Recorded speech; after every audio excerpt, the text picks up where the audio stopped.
ఈరోజు మన రెసిపీ వచ్చేసి రవ్వలో గుడ్డు వేసి చేసిన ఈ పరోటా చాలా బాగుంటుంది. బయట క్రిస్పీగా లోపల సాఫ్ట్గా. ఒక్కసారి ఈ ట్రిక్తో చేస్తే మళ్ళీ మామూలు పరోటా చేయాలనిపించదు, అంత టేస్టీగా ఉంటుంది. ఇవైతే నేను ఎలా చేసినట్టు చూసేద్దాం. ముంబై రవ్వ, సూజీ రవ్వ అంటారు కదా, ఈ రవ్వనైతే అదేవిధంగా ఒక మిక్సీ జార్ తీసుకొని ఇందులో ఒక కప్పు రవ్వ వేసి మెత్తగా గ్రైండ్ చేసుకోవాలి.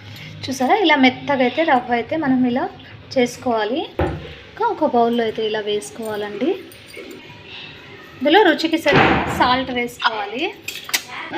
ఇంకా అదేవిధంగా ఒక ఎగ్ అయితే వేసుకోవాలండి. ఇందులో ఇలా వేసుకొని ఒక్కసారి ఇలా కలుపుకున్నామంటే చాలు.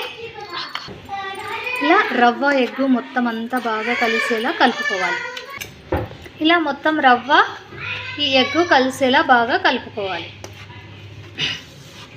సాఫ్ట్గా మనకు చపాతీ పిండి ఎలా ఉంటుందో అలా అయితే మొత్తం అంతా కలిపేసుకోవాలి.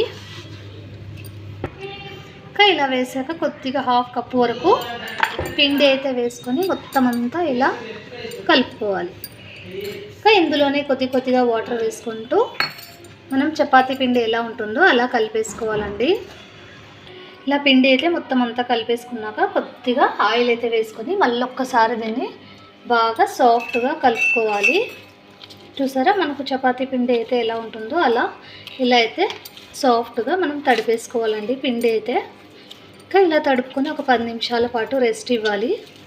రవ్వ అలానే ఎగ్ బాగా నాననివ్వాలి. చూడండి, ఇలా సాఫ్ట్గా అయితే ఒక 5 నిమిషాలకైతే చూసారా ఎంత బాగా నానిందో. ఇంకా ఈ పిండిని అయితే మళ్ళీ ఒక్కసారి ఇలా మెత్తగా చేసుకోవడమే. ముందుగా ఒక బౌల్ తీసుకొని ఇందులో ఒక 2 స్పూన్ల పిండి అయితే వేసుకోవాలి. ఇందులో కొద్దిగా ఆయిల్ వేసుకొని మనం పేస్ట్ లాగా ప్రిపేర్ చేసి పెట్టుకోవాలండి. ముందుగానే ఇలా వేసుకున్నామంటే చాలా బాగుంటుంది. మనం ఇంట్లోనే రవ్వతో పరోటా అయితే చేసుకోవచ్చు. పరోటా, రోటీ ఇలా చాలా రకాలుగా అంటారు. ఇంట్లోనే హెల్తీగా ఇలా చేసుకునే రెసిపీ చాలా బాగుంటుందండి. ఇలా ప్రిపేర్ చేసి పెట్టేసుకోవడమే. ఇంకా పిండిని అయితే ఇలా తీసుకున్నాం కదా, వీటిని ఈక్వల్గా ఒక 4 రోటీలు అయితే చేసుకోవడమే అండి.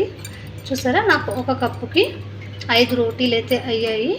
ఇలా ఫస్ట్ అయితే ఇవి రౌండ్గా చేసుకోవాలి. మనం చపాతీ అయితే ఎలా రుద్దుకుంటామో అలా ఫస్ట్ అయితే ఇవి చపాతీలా చేసుకోవాలి. కొద్దిగా పొడి పిండి అయితే వేసుకొని ఇలా మనకు ఎంత వీలైతే అంతవరకు రౌండ్గా చేసుకోవాలి. ఇలా మొత్తం అంతా రౌండ్గా చేసుకున్నాక మనం ముందే కలిపిన ఈ పేస్ట్ని మొత్తం అంతా ఇలా స్ప్రెడ్ చేసుకోవాలి. మనకు ఎంత వీలైతే అంతవరకు ఇలా మొత్తం అంతా స్ప్రెడ్ చేసుకుంటే పొరలుగా మనకు పరోటా అనేది చాలా బాగా వస్తుందండి. చూసారా, ఈ విధంగా మనమైతే కట్ చేసుకోవాలి.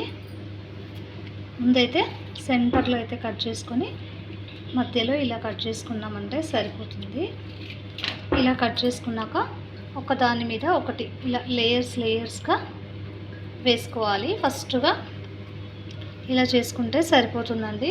చూసారా, ఇంకా మళ్ళీ ఒక్క లేయర్ ఇలా మొత్తం అంతా ఇలా ఒక్కసారి మనం మొత్తం అంతా ఇలా స్ప్రెడ్ చేసుకున్నామంటే సరిపోతుంది. రౌండ్గా మనకు పరోటా సైజ్ వచ్చేలాగా ఇలా రౌండ్గా చేసుకొని మళ్ళీ ఒక్కసారి దీన్ని రోల్ చేసుకోవడమే. ఇంతే అండి, సింపుల్గా ఇంట్లోనే మనం పరోటా అయితే చేసుకోవచ్చు. ఇలా హెల్తీగా ఇలా చేసి పెట్టారంటే ఒక్కటి కూడా మిగల్చకుండా తినేస్తారండి. అంత టేస్టీగా అయితే ఉంటాయి.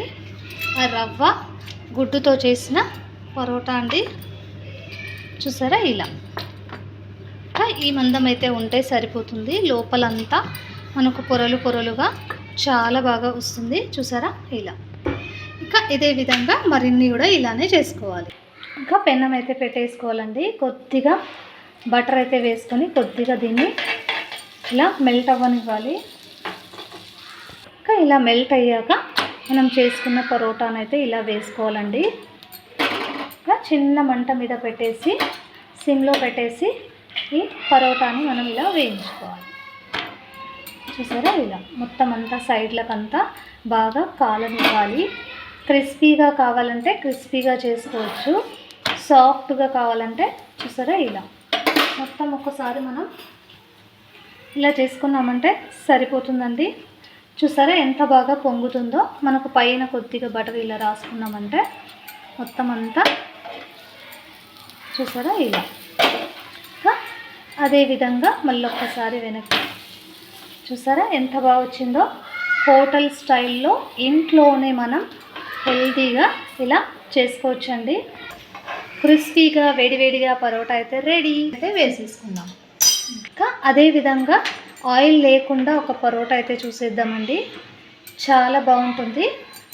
సిమ్లో పెట్టేసి మనం ఒక్కసారి ఇలా ఆయిల్ ఏమీ లేకుండా ఇలా ఫ్రై చేసుకోవచ్చు.